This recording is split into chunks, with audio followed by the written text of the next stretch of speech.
Mesdames et messieurs, bienvenue dans l'émission confidentielle. Nous recevons ce jour M.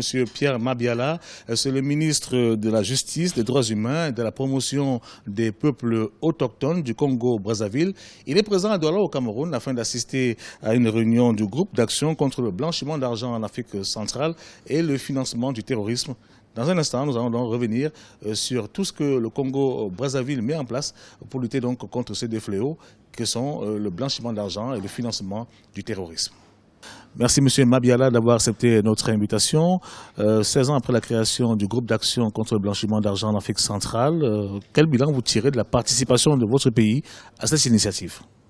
Il faut dire que c'est un bilan positif parce que le Congo a pris des mesures, sinon des dispositions pertinentes pour faire que le GABAC soit véritablement présent sur le territoire congolais, notamment en se dotant d'un organisme interne qui est recommandé d'ailleurs par le règlement communautaire du GABAC qu'on appelle l'ANIF. L'ANIF, c'est l'Agence nationale d'investigation financière.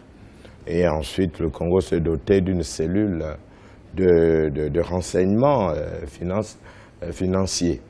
Et ces deux organes travaillent à faire que les directives du GABAC soient bien réalisées, soient bien appliquées sur le territoire national.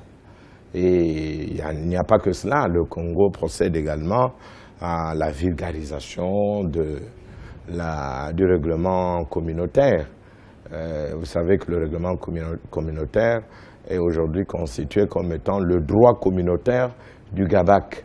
C'est là-dedans qu'on trouve les normes qui rendent fonctionnelle, qui rendent applicable la prévention, la répression contre la lutte contre le blanchiment des capitaux ainsi que le financement du terrorisme.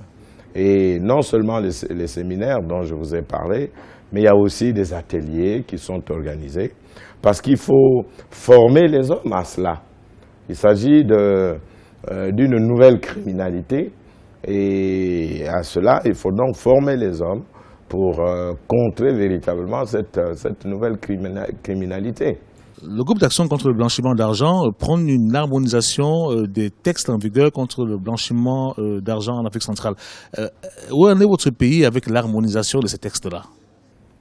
Mais au niveau des textes, il faut d'abord dire que le texte de base, qui est constitué comme étant, je vous l'ai déjà dit, comme étant le droit communautaire, c'est le règlement communautaire.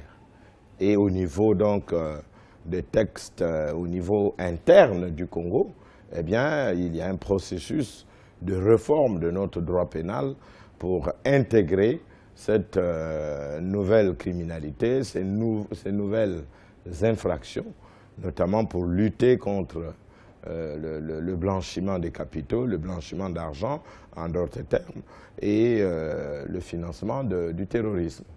Donc, nous y travaillons. Vous avez mis sur pied un organe d'investigation financière. Est-ce que vous pouvez nous dresser le bilan de cette institution? Est-ce que vous êtes satisfait de son fonctionnement? Mais vous savez que l'œuvre humaine n'est toujours pas parfaite, hein, surtout lorsqu'elle vient d'être créée. Donc on ne peut pas, à mi-parcours, déjà vous dire que nous sommes parfaits ou satisfaits plutôt ou non. Non. Le travail se fait, mais on sent quand même une certaine présence. On sent également qu'il y a un recul du point de vue de ceux qui s'adonnent à ce genre d'infraction. Et donc c'est petit à petit que nous allons avancer. C'est un travail qui rentre dans le cadre tout à fait de processus. Il s'agit là d'un processus qu'il faut que nous suivions et on travaille là-dessus. Est-ce que l'on pourrait savoir, Monsieur le ministre, quel est le volume des flux financiers qui sont blanchis chaque année dans votre pays? Vous savez que sur ce point, il faut être prudent. C'est le devoir de prudence qui l'emporte. Nous ne pouvons pas vulgariser le travail que nous faisons dans ce sens-là. en face, nous avons des gens futés, ces criminels-là. C'est des gens qui sont futés, qui changent de méthode le jour le jour, et qui pensent que si les organes étatiques prennent telle décision pour les contrer, eux, ils changent de stratégie. Et donc, à ce moment-là, nous ne pouvons pas vous dire vraiment, devant votre presse, vous dire que, bon, voici les statistiques et nous pouvons nous en satisfaire. Non. Nous continuons le travail. Le travail se fait, c'est un processus. Et de là, nous évitons de dévoiler notre façon de travailler vis-à-vis des criminels. Parce que les criminels prennent toujours le devant par rapport aux stratégies étatiques.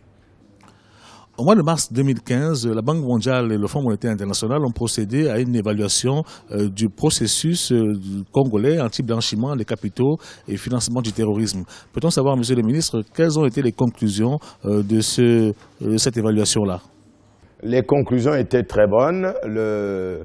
Ces deux institutions financières, notamment la Banque mondiale et le Fonds monétaire international, ont approuvé, ont épinglé la bonne gouvernance du Congo par rapport à cela.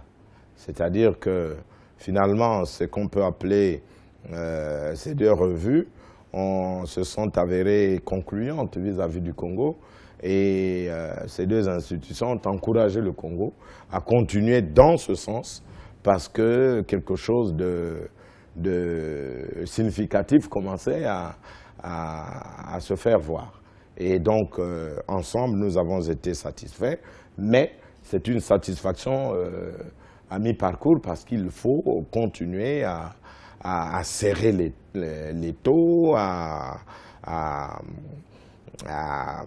reformer le secteur pour faire de sorte que le blanchiment des capitaux, le financement du terrorisme ne se développe pas dans notre pays. Et c'est à cela, comme je vous l'ai dit, que nous travaillons. Merci, Monsieur le ministre, d'avoir accepté notre invitation. Et c'est moi qui vous remercie pour m'avoir invité.